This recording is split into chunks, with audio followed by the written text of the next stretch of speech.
어서 오세요. 상황에 맞는 책을 픽해서 처방해주는 약국 빅픽처의 약사 황일입니다. 오늘은 어떤 처방이 필요해서 오셨나요?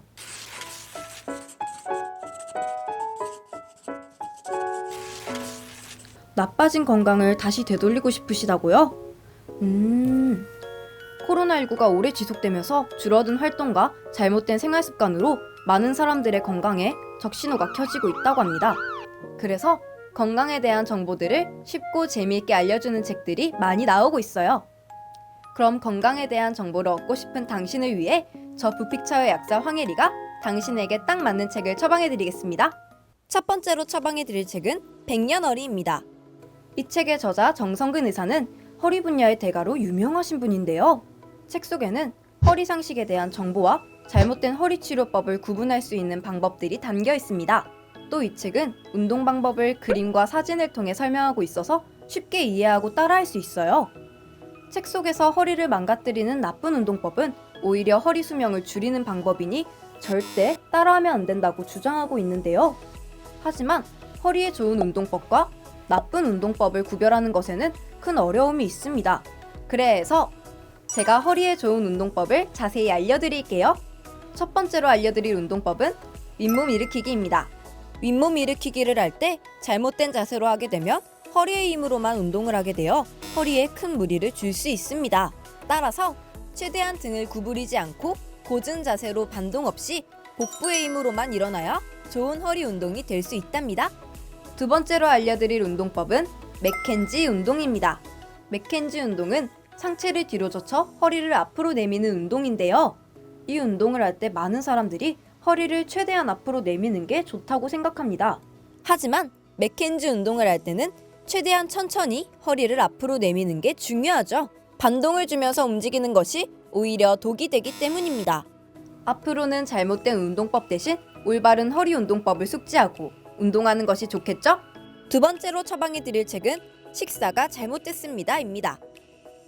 책 속에는 20만 명의 임상 경험과 최신 의학 자료로 찾아낸 추천 식사법이 담겨 있어요. 책에서 추천하고 있는 식사법은 현대인들이 겪을 수 있는 질환의 위험이 사라지도록 만드는 힘이 있다고 합니다. 또 이 책은 추천 식사법을 10가지의 새로운 상식과 10가지의 몸에 좋은 음식으로 나누어서 소개해주고 있어요. 덕분에 다른 건강 서적보다 읽기 편하답니다. 건강의 차이는 인생의 차이라는 말이 있듯이 올바른 식습관을 아는 것만으로도 우리의 몸을 건강하게 바꿀 수 있어요. 올바른 식습관으로 건강해지고 싶은 당신을 위해 제가 좋은 식습관을 몇 가지 소개해 드릴게요. 맛있는 음식을 만들기 위해 많이 사용되는 화학조미료 MSG. 이 MSG는 우리 위장에 들어갔을 때 소화를 어렵게 만든다고 합니다. 그래서 화학조미료 대신 다른 식재료를 대체하는 것이 좋은데요. 대체품으로는 레몬즙과 식초가 있습니다. 식초와 레몬은 음식의 맛을 좋게 만들어줄 뿐만 아니라 혈당 수치를 억제해주는 매우 우수한 식재료랍니다. 이 식초와 레몬을 평소에 식탁에 상비해 놓고 조미료 대신 사용하면 건강에 도움이 되겠죠? 탄수화물을 자주 먹는 우리의 식습관. 이 식습관이 우리의 건강을 망치고 있다는 사실 알고 계셨나요? 이 탄수화물 중독 체크리스트를 통해 나도 탄수화물에 중독되었는지 확인해 보세요. 0에서 2개는 중독이 아니다. 3개에서 4개는 가벼운 중독.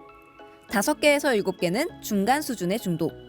8개에서 10개는 심한 중독이라고 합니다.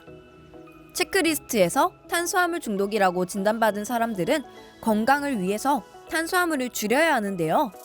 탄수화물을 자주 먹는 식습관을 바꾸기 위해서는 캔커피나 주스, 청량음료는 절대 금물이랍니다. 목이 마르면 물이나 차를 마시는 버릇을 들여야 해요.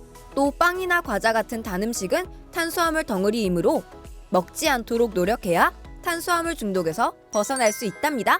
제가 알려드린 좋은 식습관과 앞서 알려드린 운동법을 잘 병행해서 건강한 삶을 되찾을 수 있도록 노력해봐요.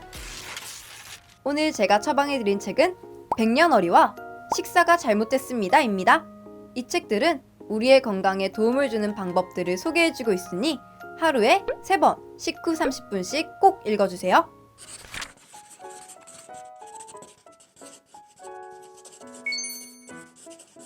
빅픽처는 앞으로도 책 처방이 필요한 분들을 기다리고 있겠습니다. 언제든지 또 방문해주세요. 빅픽처 안녕하세요, 여러분. 과, 동아리, 학내 기구에 관한 정보를 드리고 편견들과 고정관념을 파헤쳐보면서 알맞게 고쳐주는 다시 쓰는 프로필의 비니입니다. 오늘은 복수전공과 전과에 대한 오해들을 알아보고 고쳐볼 건데요. 창원대학교 복수전공생, 전과생과 함께 고정관념에 대해서 파헤쳐봅시다. 모두 나와주세요. 먼저 자기소개와 전공소개 부탁드릴게요. 안녕하세요. 저는 도거동문학과 전공 신문방송학과 복수전공인 17학번 장수연이라고 합니다. 저는 미디어나 콘텐츠 쪽으로 관심이 많아서 신문방송학과를 복수전공하게 되었고요. 이제 그에 관련한 이론과 학문을 복수전공하고 있습니다. 그리고 복수전공은 2개 이상의 전공을 이수하고 각각의 전공에 대한 졸업을 인증받는 제도로 알고 있습니다. 안녕하세요. 저는 철학과에서 행정학과로 전과하게 된 20학번 김보경입니다. 전과란 최소 1학년을 마치고 기존의 전공에서 다른 전공으로 변경하는 제도입니다. 그럼 첫 번째 질문부터 알아볼까요? 제 주변에는 복수 전공뿐만 아니라 전과를 한 창원대 대학생들이 정말 많이 있는데요. 혹시 복수 전공이랑 전과가 좀 쉬운 편인가요? 복수 전공의 경우에는 과마다 다르긴 한데 전과보다는 쉬운 편이긴 해요. 하지만 학과마다 선발하는 인원이 제한되어 있고 그리고 학점 순으로 선발하는 것으로 알고 있어서 미리 학점을 관리하는 것이 좋을 것 같습니다. 또한 본 전공이랑 같이 복수 전공 학점을 관리해야 되기 때문에 그 점을 유의해서 신청하시면 좋으실 것 같습니다. 네, 쉽다고는 할 수 없는 것 같습니다. 왜냐하면 전과를 할 때 높은 학점이 필요하기 때문에 학점 관리가 필수고요. 그 다음에 전과를 신청할 때 전과 사유서 2,000자를 제출해야 합니다. 그 다음엔 과마다 다르긴 하지만 면접을 보는데요. 저 같은 경우에는 성적 50%, 면접 50%로 면접의 비중이 조금 커서 면접을 준비하는데 조금 어려움을 겪었습니다. 네, 답변 감사합니다. 복수 전공 및 전과를 준비하기 위해서는 선발 인원, 학점 관리, 그리고 자기소개서까지 준비해야 한다고 합니다. 복수 전공과 전과를 준비하시는 분들께는 열심히 준비한 만큼 좋은 결과가 찾아올 거라는 말씀을 드리고 싶네요. 그럼 다음 질문으로 넘어가 볼까요? 아무래도 복수 전공 혹은 전과를 하게 되면 새로운 학과에서 학과 친구와 친해지기 어려울 것 같다라는 생각이 드는데요. 실제로는 어떤가요? 저 같은 경우에는 이미 알고 있던 친구가 있어서 쉽게 적응할 수 있었습니다. 이뿐만 아니라 과제나 발표와 같은 팀 활동에도 참여하고 그리고 수업에 관련해서 모르는 걸 물어보면서 새로운 사람들과도 자연스럽게 알게 되었던 것 같습니다. 역시 먼저 다가가는 게 좋은 것 같더라고요.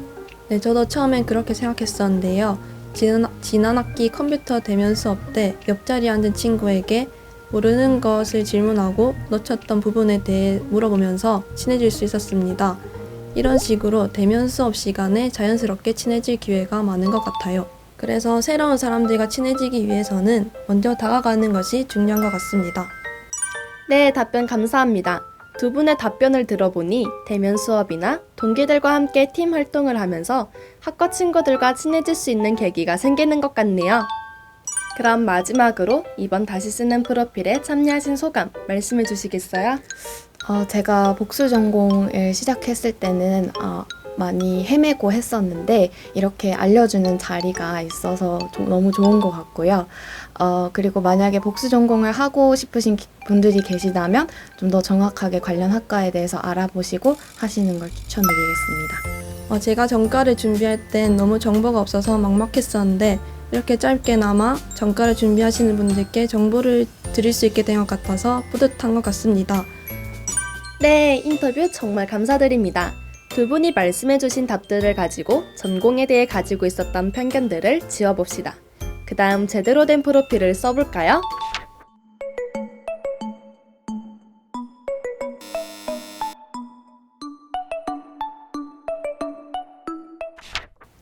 이번 시간에는 전공에 대한 고정관념에 대해 알려드리고 고쳐보았는데요. 편견이 조금은 해소되셨나요? 다시 쓰는 프로필, 아쉽지만 이번 전공편을 끝으로 인사를 드려야겠네요. 그래도 다음번엔 더 유익하고 재미있는 문화 영상으로 돌아오겠습니다. 안녕! 컷!